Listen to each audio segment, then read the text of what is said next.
for that, the notion for White Castle is that AI and robotics aren't there to replace hospitality. In fact, they're tools designed to amplify guest satisfaction. Yeah. For a new Says Robo Satisfaction Draw 9000. Right. This press release was written by humans, we swear. Carol Bozer, White Castle CIO, is firmly in the camp of those who believe that AI will, quote, change everything. As soon as a few months ago, she wasn't. But then she asked a 150 plus person crowd of operators and vendors if they've used ChatGPT. And more than half of them raised their hand. And this is, now then she was like, all right, make some fries. All right, I'm scared of that now. Let's throw everything we've got at it. This is what Carol Bozer, an executive at White Castle, says. All of you are beginning to realize it's coming. It has been for 15 or 20 years. This is not your grandpa's robots that you used to see in the 70s that were manufactured in our cars. These are robots that are able to make decisions, to learn from things, protect humans, and stay out of their way. Anyway, I'm an executive at White Castle Hamburg.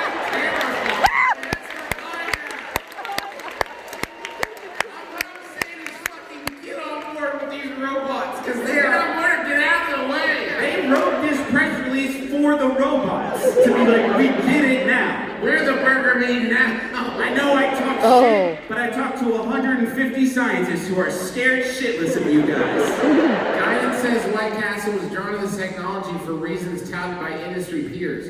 Quote, let's call it what it is. We are struggling to get enough labor on the floor. Oh, so it's our fucking fault. Julia is not taking a job away from anyone. I mean, you can pay people. Wait, so maybe you just pay people more? No, it's been $7 trillion. trillion. Just educated young people. Why don't they accept posh jobs at White Castle? Yeah, have these great jobs. Anyway, it says that it's not about that. It's just about it's not about taking jobs away from anyone. It's not giving jobs to robots. Hey, y'all, he says that, right? Because if the robots are unemployed, pretty soon they'll just turn to killing them. Yeah. It says that, and then there's another paragraph after it. Recently, at one of the locations with drive-through voice AI, a crew manager told Guinan, Julia just went on the night shift.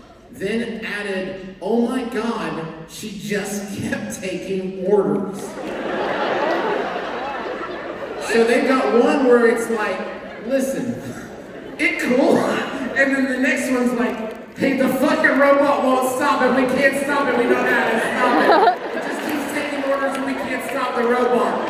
Is that in its programming? Because we're out of chicken and it's looking at us. Julia locked the doors and turned the heat up to 500 degrees. She said we're being roasted? Is that once and Flippy kept high-fiving us. The problem with Flippy one, and I'm sure you're all wondering, this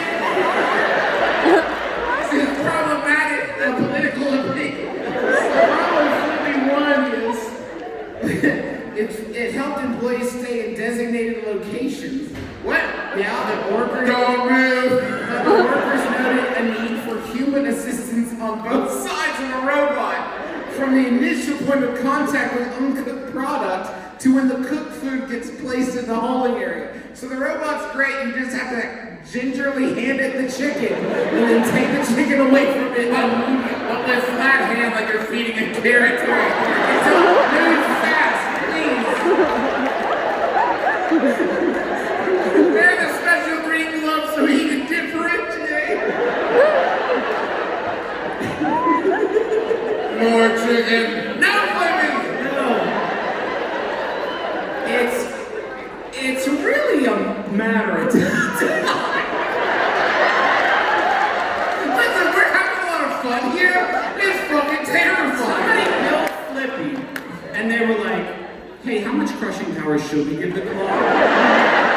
And then somebody was like, ooh, that's a good question. Well, how heavy is a basket of chicken wings? Like, oh, I don't know, maybe like 20 pounds? All right, give it 3,000 pounds of Christmas shit. Just to be on the safe side. In case like a raw piece of chicken falls under a Honda. Wait, 1 second. Okay, I put in a line of code that's like, don't use that on people. Should be good, should be good. Let's roll. Carol Moser points to the manufacturing industry as a harbinger of what's to come from restaurants. A harbinger? It says harbinger in the press release? White Castle's fryer had become its bottleneck. Quote, you almost had to be an octopus to run the fryer. Or, I mean, you could just get 2 people. I mean, okay, this is good. She also loves the idea of solving what's been a fast food quarrel for as long as the category has existed. Quote, our team members do not like doing portion control. She says with a laugh. You know they don't like using their scoops of the world. What? So basically the employees are, this is the real thing that she's saying is the humans give us too much food. And the robots will be much more strict about how much food we're allowed. Jesus Christ. No big deal. Should go good. Should go good. I was like, you know what, White Castle? I'm watching. History's watching. History's watching. It's not where I thought it would start. No, not at all. But it never is, huh? Okay, anyway. Alright, yeah, that's the deal. So the robots doing cooking now. Cool. They have some questions for the audience.